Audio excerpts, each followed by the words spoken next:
Welcome to New Possibilities. I speak truth to power without fear. Today I was online and I came across an article about Lil Kim. This article was about some recent photographs that she posted on Instagram. And the thing that makes these photographs so controversial, the thing that makes them such a big deal, is the fact that she has completely altered her appearance. Now we know that over the years, Lil Kim has had plastic surgery. She's lightened her skin. But in this photograph that's been posted on Instagram, she has made herself look like a virtual white woman. We know that Lil Kim had a dark complexion. She was a beautiful African American woman. And she has virtually transformed herself into a white woman. This whole situation is not unique. Unfortunately, we have the example of Michael Jackson. We have the example of a major baseball player. And we have other examples. Skin bleaching is something that occurs even on the mother continent of Africa. On the west coast of Africa, it occurs in Asia, where you have people with darker complexions lightening their skin so that they can look more and more white. This is truly disturbing. Just to give you all some context, Lil Kim was a major rap artist in the 90s. And I know that some of you were probably born in the 90s or were little children in the 90s and may not have listened to hip hop music. But basically, she was in a position that Nicki Minaj is in right now in terms of her popularity, in terms of her radio play, and the amount of attention that she received. So she was a major artist. And she was recognized as being beautiful. Many people recognize her that way. She was a beautiful, dark-skinned woman. And now she has completely destroyed her natural features in order to look more and more white. She has completely lightened her skin. She has went through plastic surgery to change her features. She has changed her hair completely to the point where she looks white. She actually looks like one of those characters that the Wayans played when they did that movie White Girls or White Chicks or whatever that movie was called. She looks like that. And many people, their natural instinct is to go ahead and attack this woman, to condemn this woman, to talk about self-hatred. And that's a real issue. Self-hatred is, in fact, an issue that should be discussed. But instead of pointing our fingers at Lil Kim, just pointing them at her and condemning her, we need to look at the larger society that produces this kind of psychosis that exists in our community. Many people that don't have money, if they had the money, they would try to do exactly what Lil Kim has done, become white. Because they have been programmed to think that white is superior. When I first saw this story about Lil Kim, the first thing I thought about was the famous speech by Malcolm X, where he says, "Who taught you to hate yourself?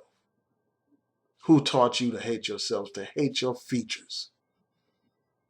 Way back then in the 60s, this brother was talking about how people bleached their skin so that they could look like a white person. He talked about how they would straighten their nose to look like a white person. He talked about these things. In his autobiography, he talked about how he, as a man, would perm his hair so that his hair would be straight like a white man's hair. Again, he asked a profound question: who taught you to hate yourself? White supremacy has taught us to hate ourselves. All these years after Black is Beautiful, all these years after Marcus Garvey, after Malcolm X, after Elijah Muhammad, after the Black Panther Party, After all of these movements trying to teach the black man and woman to love themselves, here we are all these years later, and we still struggle with self-hatred in our community. We still struggle with colorism in our community. We still struggle with these things. Even the so-called conscious black man struggles with this. You can see the manifestations of that struggle when you hear these so-called conscious black men make fun of other black men because of the darkness of their skin. But yet this is the same black man that wants to talk about how powerful melanin is, that wants to talk about the melanoid nation. You hear people who are profess to be pro-black, but the first thing that they do when they get in an argument or a disagreement with one of their brothers or their sisters is talk about their complexion. The first thing that comes out of their mouth is, you black this, you crispy that. Because the psychosis runs deep. It runs deep. And as one of my friends said, a colleague from Howard, we went to college together years ago. She said that the Black is Beautiful campaign isn't louder than white supremacy. Our cries for black pride and black self-respect and dignity are drowned out by the noise of white supremacy. We are plugged into the matrix, plugged into white supremacy, much like those characters in the movie were plugged into the matrix. In that movie, Morpheus talks about a prison that you can't touch, being locked in a prison that you can't touch, being a mental slave. That's what he talked about in the movie. And that's what we experience under white supremacy. Our minds are caged in. We had the chains of psychological slavery, as Dr. Naeem Akbar described.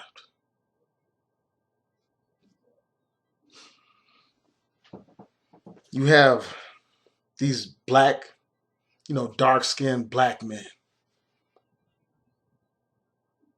who hate themselves so much that they go out of their way to chase light-skinned women or white women.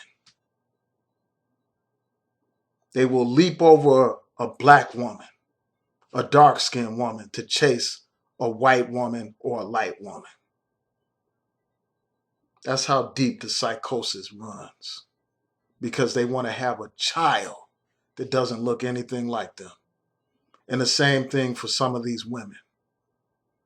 Some of these women that have natural hair, some of these dark-skinned, beautiful women, they profess their love for a white savior, for a white man or a light man over the black man. The psychosis runs deep. A while ago, I did a video about women with natural hair dating white men. I did 2 videos about this. And in the comment section, you had all these women with natural hair, which is supposed to be a symbol of pride. You had all these women talking about how much they love the white man, talking about how much good the white man does for them. And frankly, I was disappointed by those comments. I was disgusted by those comments. In fact, I thought about shutting down the comment section completely so I wouldn't have to hear from those women who are so in love with the damn enemy. But that's the mentality that you have out here. These women have the appearance of having pride when they have none. And sadly, many of the women talked about how black men don't pursue them the way white men do. They talked about how black men don't appreciate them like white men do.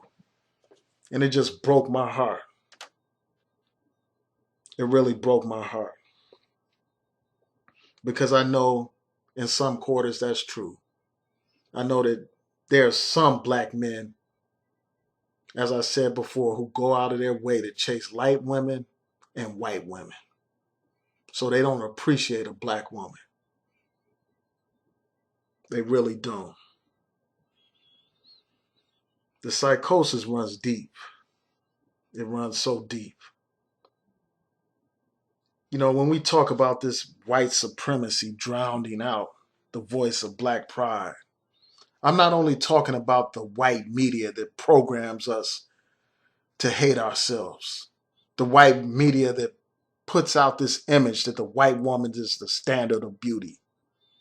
I'm not just talking about that. I'm not talking about just the history that we're taught, the false history that teaches us that white people accomplish everything and black people accomplish nothing. I'm not talking about just the magazines that constantly bombard us with this image that white women are the standard. I'm not talking about how we're programmed. I'm not just talking about how we're programmed as children to idolize whiteness in the fairy tales that we're taught about. They make white women and white girls to be so precious and delicate and so feminine and so beautiful. Whereas the black man and woman, they aren't presented with those kind of images as children. That's why the very babies from the cradle, they're taught to worship white people. They're given white toys in many households. They're read white stories about white heroes and white damsels in distress. So they're programmed at that early age to already recognize and believe in the lie that white is better, that white is more beautiful, that white is precious, and that black is ugly, that black is repulsive. And the sad thing about white supremacy is this. Often, it's not presented to us in the way that one traditionally thinks of white supremacy. They think of a Klansman when they think of white supremacy. They think of an obvious white racist when they think of white supremacy. But often the people who indoctrinate us with white supremacy, they are black just like us. They are the very people that we are taught to love, to respect, to cherish. Often they are the ones teaching us the lie of white supremacy. The parents, the loved ones, the boyfriends, the girlfriends, teaching that lie of white supremacy. It starts out when people are made fun of for being dark, and when other people are recognized as being so beautiful for being light. When African type of features are condemned not by that white man, but by other black people. When black people make fun of each other's hair. When they say this one has good hair, that one has bad hair. And this is not some strangers many times. It's your own family members talking about this child has good hair because it looks more white. And this one has bad hair because it looks more African. This child has better features because she has a thinner nose or thinner lips. This one has ugly features because he has a wider nose or fuller lips. So when you're taught that as a child, you begin to have hatred, self-hatred planted in your heart. So when I look at this sister, Lil Kim, I just think about this problem of programming. And when I read these stories about her, she talked about how the men that she was involved in, they cheated on her with women who looked more European.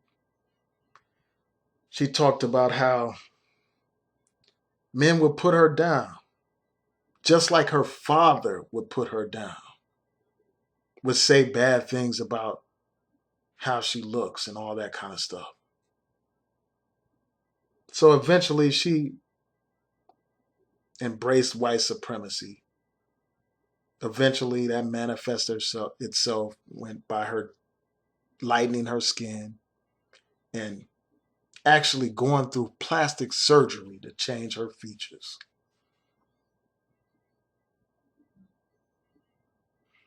This psychosis runs deep. I mean, I even hear like black women on here, black women in this so-called sector of YouTube. I heard this woman berate another black woman by making all these stereotypical statements about dark-skinned women. When I heard that, I was completely sickened. I was disgusted. And I was just reminded about how thorough this self-hatred is. So we have to look at this whole Lil Kim situation as a living portrait of black self-hatred. And we have to get to a point where we can drown out the loud noise of white supremacy and replace it with black pride, black self-respect, and with the lasting acknowledgement that black is beautiful. That's what we have to do, because we, even here on YouTube, that negative message is put out here that black is ugly. That black is ugly. I saw this one man, this one YouTuber. He actually did a video talking about how black women are ugly. Talking about how black women are masculine.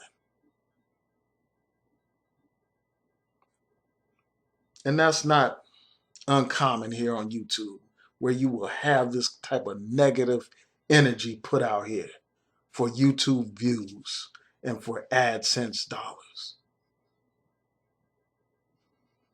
These people are sick. They have a sickness called white supremacy. And we need to cure ourselves as a community of this sickness.